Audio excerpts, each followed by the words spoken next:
आपको उनके question answers explain करूँगी 1 बाय 1 चैप्टर करके, और आपने अच्छी तरह से उनको लर्न करके रिटन प्रैक्टिस करनी है अपनी रफ नोटबुक पे, और ख़ुद को अपने मार्क्स भी अलॉट करने हैं।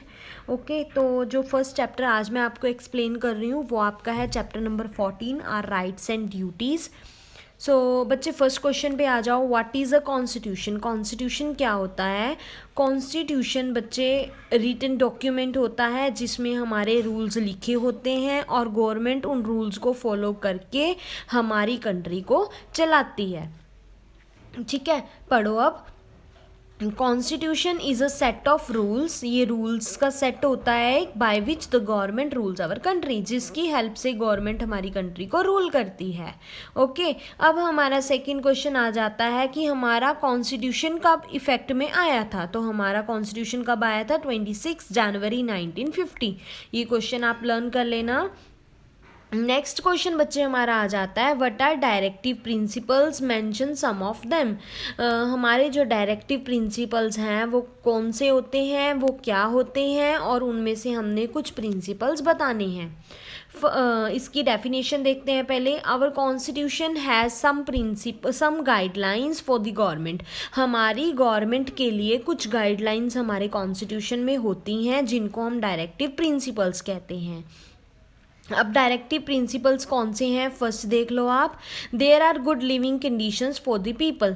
गवर्नमेंट को ये बात ध्यान रखनी पड़ेगी कि हमारी कंट्री में जितने भी सिटीजन्स हैं क्या उनको अच्छी लिविंग कंडीशंस मिल रही हैं या नहीं मिल रही हैं। ठीक है, सेकंड आ जाता है एवरीवन हैज़ अ जॉब। हर एक पर्सन जो जॉब के कैपेबल है, जिसमें कैपेसिटी है जॉब करने की, उनके पास जॉब होनी अनिवार्य है, ज़रूरी है। ठीक है, ये गवर्नमेंट अपनी बातें ध्यान में रखेगी, इससे ही वो अपना कॉन्स्टिट्यूशन की हेल्प से अपने प्रिंसिपल्स को फॉलो करेगी। उसके बाद थर्ड आ जाता है, every child gets compulsory education up to 14 years of as.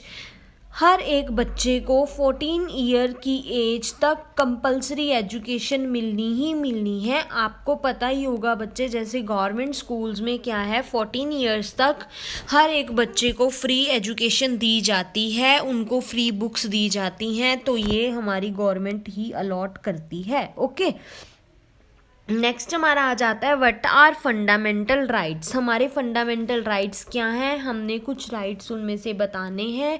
हमारी कॉन्स्टिट्यूशन में कुछ राइट्स जो हैं हर एक सिटीजन, इंडिया के सिटीजन को दिया गया है। उनमें से कुछ राइट्स ये हैं, जैसे कि फर्स्ट हमारा राइट है वो है राइट टू इक्वालिटी। अब हम सब इक्वल हैं, हम किसी में भी भेदभाव नहीं कर सकते, ना ही हम में कोई भेदभाव कर सकता है, क्योंकि ये हमारा हक है।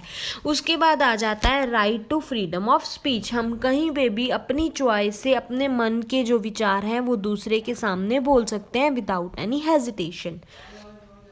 नेक्स्ट बच्चे आ जाता है राइट टू जस्टिस। अगर हमारे साथ कुछ गलत होता है, हमारा हक है कि हम अपना जो जस्टिस है वो मांग सकें, हम अपने कोर्ट में जा सकते हैं अपना केस लेके, जहाँ पर हमें जस्टिस मिलता है।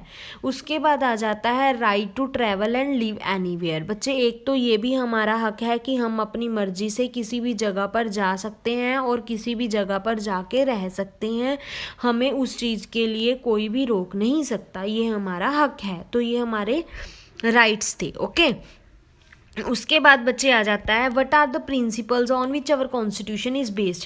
ऐसे कौन से प्रिंसिपल्स हैं जिसके ऊपर हमारा कॉन्स्टिट्यूशन बेस्ड है, उनमें उनको हमने एक्सप्लेन करना है। हमारे कॉन्स्टिट्यूशन जो है बच्चे वो 3 टाइप्स के जो प्रिंसिपल्स हैं उन पे बेस्ड है। फर्स्ट है डेमोक्रेसी, सेकंड है सोशलिज्म, और थर्ड है सेकुलरिज्म। जो फर्स्ट आ जाता है वो है डेमोक्रेसी। डेमोक्रेसी वो फॉर्म होती है बच्चे गवर्नमेंट की जिसमें हर एक पर्सन के पास इक्वल राइट होता है, वो अपनी मर्जी से डिसीजन में पार्टिसिपेट कर सकता है, वो अपना डिसीजन अपने आप ले सकता है जिसमें भी उसकी लाइफ पे इफ़ेक्ट पड़ रहा है।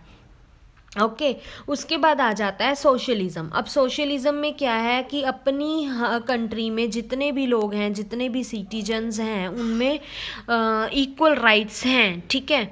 उसके बाद आ जाता है सेक्युलरिज़म। सेक्युलरिज़म बच्चे वो होता है कि हमारी कंट्री का कोई भी सिटीजन अपनी मर्जी से किसी भी रिलीजन को फॉलो कर सकता है, उसको कोई भी फोर्स नहीं करेगा किसी दूसरे रिलीजन को फॉलो करने के लिए। उसके बाद हमारा क्वेश्चन आ जाता है राइट एनी 3 फंडामेंटल ड्यूटीज़। हमने कोई 3 फंडामेंटल ड्यूटीज़ बतानी है बेटा, ये नहीं है कि आपने यही तीनों लिखनी है, आप बुक में से कोई भी ड्यूटी लिख सकते हो। फर्स्ट ड्यूटी जो हमारी आ जाती है कि हमें अपने जो भी डायरेक्टिव प्रिंसिपल्स हैं या कॉन्स्टिट्यूशन है उसकी रिस्पेक्ट करनी चाहिए। हमें अपने नेशनल फ्लैग और नेशनल एंथम की रिस्पेक्ट करनी चाहिए और हमारी कंट्री में यूनाइटेड मतलब भाईचारा बनाए रखना हमारी ये सबसे बड़ी ड्यूटी है, ठीक है। मतलब पीसफुली मैनर में हमें ये रखना चाहिए इन्वायरमेंट। तो आप बच्चे आपको मैंने ये चैप्टर एक्सप्लेन कर दिया है। If you have any doubt you can ask. और आपने इस चैप्टर के क्वेश्चन आंसर्स की एक्सप्लेनेशन सुनने के बाद ही आपने रिटन प्रैक्टिस करनी शुरू कर देनी है in your rough notebooks. Okay, thank you and have a nice day.